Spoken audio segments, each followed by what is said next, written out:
right. Well, welcome to Natural Autonomous Parenting, cultivating fearless curiosity and confidence without coercion. So, a couple weeks ago, my family went on vacation. And it's actually the reason 2 weeks ago, if you logged in, I stayed on for a little while, but I canceled the show the event because we were traveling and we had a really late night. Flights were delayed and it was tricky, but I'm going to be talking about that. So we flew to Ohio to visit my sister and her kids and to see the eclipse. The trip was amazing, and watching all the cousins play together was so sweet and heartwarming. My kids were at peace and in a place of pure joy while we were there. However, the flight to Ohio, and even worse, the flight home from Ohio, was harrowing. On the way to Ohio, my kids were so excited. They've flown before, so they understood the process. But they're also aware that I packed them these entertainment bags that include toys and activities for them to do while on the plane. Well, new things sort of caused my oldest son to exhibit really challenging behavior, like physical aggression, that I find very triggering. And I don't give them these packets until we're on the flight. So, not on the drive to the airport, not while we're waiting in lines through the airport, and not while waiting to board the flight. So, as each minute passed, my excited 5-year-old got more and more impatient. And our flight left at 6 p.m., both ways. It was brutal. And if any one of you had seen me in that airport, you would have thought I was a monster. I resorted to threatening to cancel the whole trip at one point, and not in a compassionate, "Oh, this is way too challenging for us right now. I think it's best if we stay home" sort of way. I mean, "If you don't shape up right now, we're going right on home" shaming sort of way. Of course, my oldest was excited, tired, overstimulated, and he was having a hard time keeping himself together. And we did make it, but I definitely made some choices that could easily be categorized as traumatic parenting. I'm not perfect, and it's normal to get angry with our kids. And if you've been following my work for the last few months, you've heard many reasons why we shouldn't dominate or scare our kids into obedience. But sometimes we lose our cool, and we need to give ourselves some grace. We can use these experiences to learn and grow rather than wallow in shame. I know a lot about autonomous parenting. I've read a ton of books, and I'm painfully aware when I am doing something that conflicts with my values, but it still happens. Knowing what to do does not necessarily mean that I always have the energy and patience to respond perfectly in every situation. I still need to put in the personal work to continually improve my responses when I feel the welling up of rage inside of me. So today I'm going to share some insights on how to be more mindful in your responses and work toward being less reactive with your kids. I realize that coming to these events, you may get the impression that I'm always patient and understanding with my kids. But I often feel like a scary and unpredictable mom, which is exactly the opposite of how I want to show up for my kids. Though I do still spend time feeling guilty when my anger overrides my self-control, I really try to use these moments to learn and grow. And I hope my recent flight experience gives you the chance to extend some compassion to yourself for your imperfect parenting moments. We know we want to feel less triggered and more confident. And so often, as you may have noticed, children are really good at mimicking us. So if we want cooperative, less reactive children, then the best way to achieve this is to model the behavior we want to see. Yet, if we yell, threaten, or punish, then we're showing them that power and coercion is the way to get what you want. And our kids will adopt these strategies too. But why do we react when we know it is not serving our needs? Our brains are wired to react in response to stress. Stress is something you can feel inside your body. Your heart rate and blood pressure rise, your breathing rate increases, and your body nearly instantly responds to this feeling of stress. The feeling is triggering our fight or flight response, deep in the limbic system of the brain. When this happens, even though our brain is interconnected, it cuts off access to the prefrontal cortex, the upper part of the brain, the area that's responsible for more complex processes such as critical thinking, creativity, and problem solving. This is an important response if we're in a legitimately dangerous situation, but it also really interferes with our relationship with our kids because they set off our fear, stress, and anger, which our brain sense as a threat. We literally can't think rationally in these moments because the response is so deep in the biology of our brain. Not only that, our brains are also wired to notice threats more readily because it's more advantageous if your brain detects a threat and is wrong than if you miss a threat. So our brain is wired to pick up the smallest possible threat and quickly respond. And unfortunately, kids seem to trigger this effortlessly. So if we want to respond intentionally and thoughtfully to our kids, then we need to access the prefrontal cortex of our brain, which is shut down when stress response is triggered. Losing control is not really a choice we make, and all of the parenting advice you learn will fall short when you cannot think rationally to retrieve that information. The good news is our brains are able to change. Throughout our lives, our brains physically change. They are moldable in a sense. The brain has nearly 1 billion neurons, each one connecting to 10,000 other neurons. So as we go through life, the neurons are active through every experience we have. The way in which all of these neurons activate determines everything from the sounds we perceive to abstract thought and reasoning. And when two neurons fire together that had not before, they begin to grow new connections to each other. So you may have heard the saying, neurons that fire together wire together. And this is wonderful news because it means that we're not stuck for our entire lives by the way our brain works right now. We can rewire our brains to be less reactive. And this is so important because it even means that our kids' brains can be rewired to be less reactive too, especially if we model this growth in ourselves. This process of change within the brain is called neuroplasticity. Now, there's actually different forms of neuroplasticity, some that are seen only in the developing brains of infants and children, but for the purposes of this presentation, I will not be going into that level of detail. The point is, your brain can change, and you have the ability to become less reactive to your kids' challenging behavior. So now for the useful part. How do you change your brain so you can be more thoughtful in your responses when you begin to feel stress? Meditation is one of the most powerful tools associated with neuroplasticity.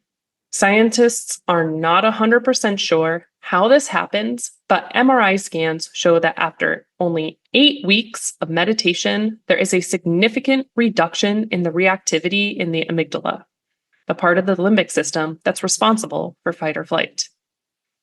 Meditation has many benefits, including reduced anxiety, depression, chronic pain, and it increases memory, attention, and the ability to regulate one's emotions. So while we are striving to regulate our emotions better, that is to be less reactive, if we also want to reduce our anxiety, if we reduce our anxiety and improve our mood, we'll be even better equipped to handle our kids' challenging behavior. Because it's really hard to give our kids empathy for a dropped ice cream cone when we're wheeling in our brains how we still need to file our taxes. Meditation can help us be more aware in the present moment, which will help us feel more grounded and less distracted. There are many different techniques that you can experiment with to find one that works best for you. And if you're concerned that you can't carve out an extra 10 minutes of your busy day to meditate, some of these techniques involve incorporating meditation into daily activities such as walking, eating, washing the dishes, or any other mundane or routine task. One of my favorite meditation practices is loving kindness meditation. This practice is about generating goodwill to all living beings, and it's supposed to help protect you mentally and physically. It touts benefits ranging from improved relationships to reduced cellular aging. But the thing I find most useful about loving kindness as a parent is the reduction of self-criticism when we extend this loving kindness practice towards ourselves. After all, you should be the most important person in your life. And caring for yourself is not an act of selfishness because you cannot give what you do not have. I know how hard this is. As a busy mom who makes plenty of mistakes, the internal narrative can get really negative at times. Our hard, overtired days can breed out problematic reactions in us and lead us to a spiral of feeling an overwhelming sense of guilt and shame. These feelings are often used interchangeably, but Brown describes them very differently. Guilt is when you have acted in a way that is in conflict with your values. This feeling can help motivate us to do better because we'll strive to live in alignment with our values. Things start to get problematic when feelings slip into shame. Shame is feeling unworthy or bad about oneself. This is a destructive feeling that can dominate your inner voice. These inner judgments will leave you feeling powerless and trapped. And shame does not motivate positive change. It overburdens you and makes you feel like a terrible, undeserving person. Luckily, as we know, the brain is neuroplastic.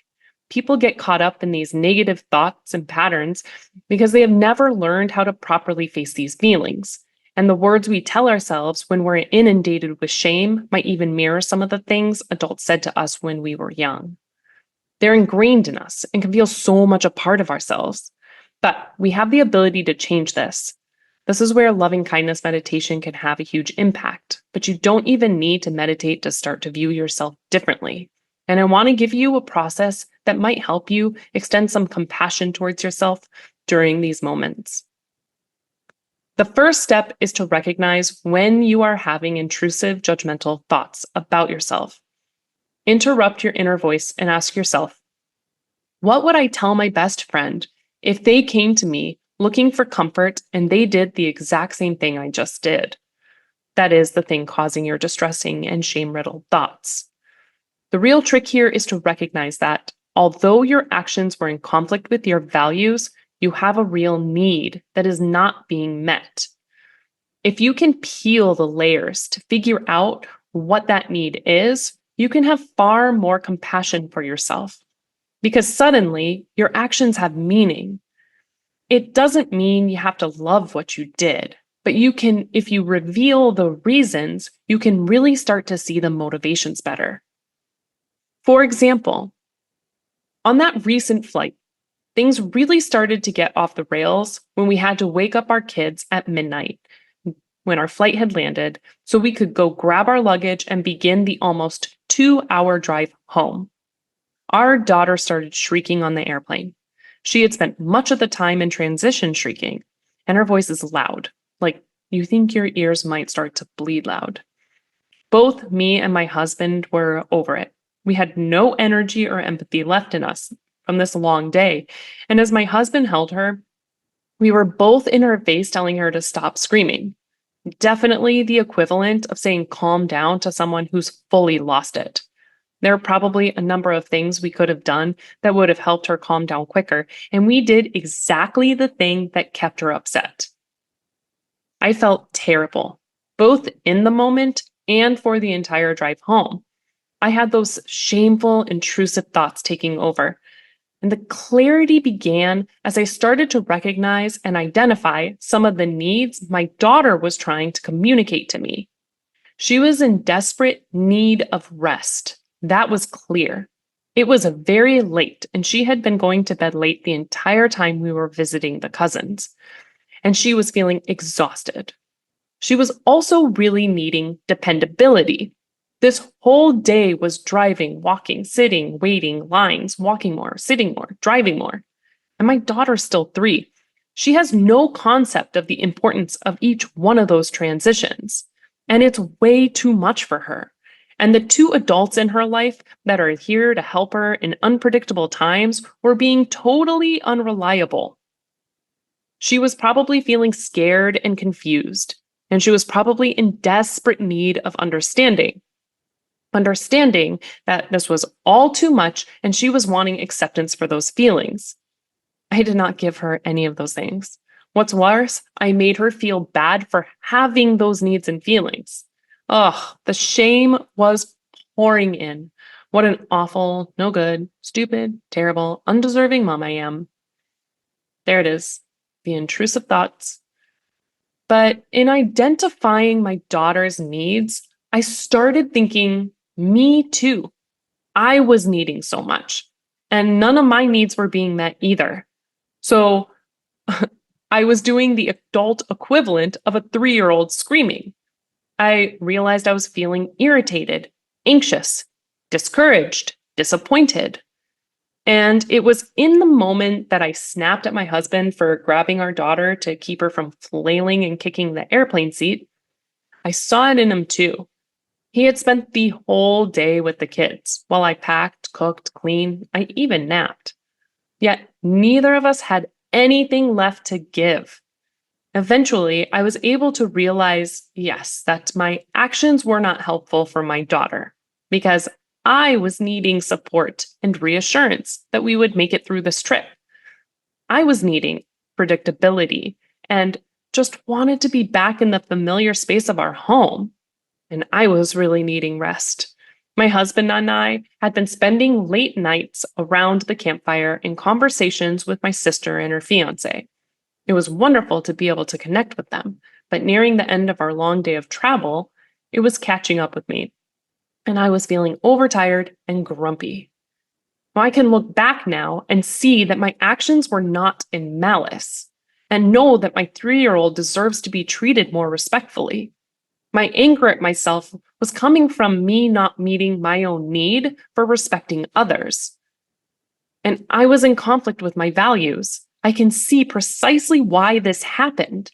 It was a cascade of unmet needs in all of us. And suddenly I had so much compassion for the struggling family, my family. Now, I see this as a place to improve my actions. I'm not happy with how I reacted. I can see that I was stuck in lizard brain impulses because so many alarms were going off in my brain. But I'm not stuck in unproductive negative self talk either. Identifying the needs and feelings have freed me from self judgment. And I can continue to work at gaining access to my prefrontal cortex in future situations so I can be more thoughtful in my responses. This may seem challenging or not come very naturally, but whenever you begin to berate yourself for imperfect moments, know you are not alone. And there's always underlying unmet needs, beautiful and valid unmet needs that motivated your actions. Identifying these can help so much because you can more easily recognize your unmet needs in future situations, and it can help you regain control of what is going on in your mind. So, you may have noticed that in my travel story, not only was I focused on the various needs that were not being met, which led to a considerable amount of conflict for all of us, I also mentioned many feelings. Now, if any of you are like me, you may have grown up being told to stuff your feelings. You may have been shamed for even having feelings, at least any of the uncomfortable ones, like anger, sadness, disappointment. So now, when you have these feelings, you try to shove them back down and deep inside of you in hopes they might just disappear. Well, if you're human, you may have noticed that this doesn't work too well. In the book Raising Good Humans, the author Hunter Clark Fields does a great job of explaining how we often swing between blocking and flooding. Many people do this. In fact, if you do, it is very likely that it was modeled for you when you were young. What will happen is a challenging feeling will arise. You try to deny it, resist it, maybe even self-medicate. Then eventually, you'll be uncontrollably flooded with overwhelming emotion where you yell, get destructive, or feel hopeless. It's very common for people to resist difficult feelings, but fighting it will make it worse. Hunter Clark Fields uses the analogy, blocking these feelings is like pushing a beach ball underwater. You try to keep it under, but as you struggle to keep it there, it inevitably escapes your grasp and comes exploding out of the water with a ton more force. The key is to take the middle path. Learn to allow the challenging emotion to float on the surface and recognize its presence. The problem is that repression can cause additional and unnecessary suffering. For example, you may feel angry with your kid, and you may feel bad about feeling angry, so you try to block it out. Eventually, this triggers an explosion, and the feelings flood you, and you say or do something you regret. The issue was not the feeling of anger in the first place. It was the repression that led to actions which are now causing you to feel even worse. So, just as useful as it can be to identify your needs, being able to identify your feelings is also important. You do not have to like the feeling, but recognize it is there and very much a part of your present experience, and know that the feeling will not last forever. Once you're able to identify the feeling, you do not have to be passive to it or even accepting of the present situation. Now, the intent is not to change the feeling, because that can lead you right back to blocking it. But when you acknowledge and accept the feeling, you can take action. So recently, I have actually started stating my feelings, which has really helped my children better understand my current state of mind.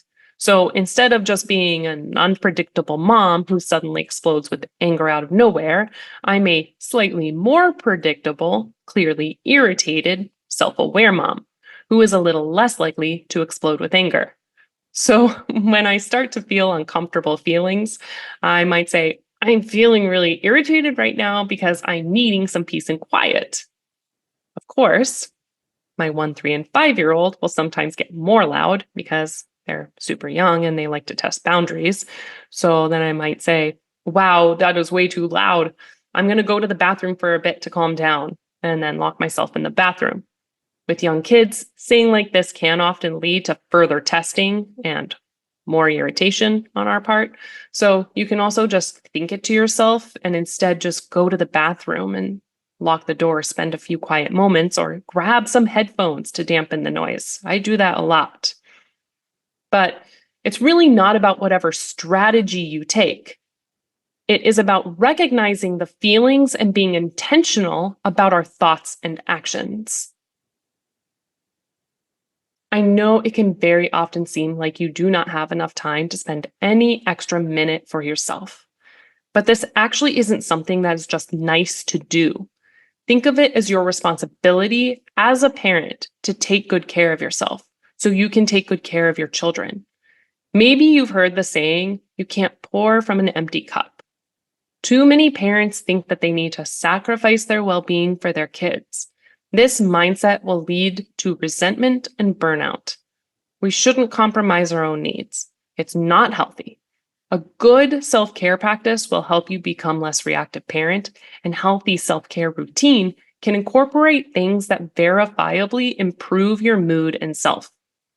So take time to get yourself some food if you are hungry, find a sitter for a little extra rest, or go out and reconnect with your partner for a night.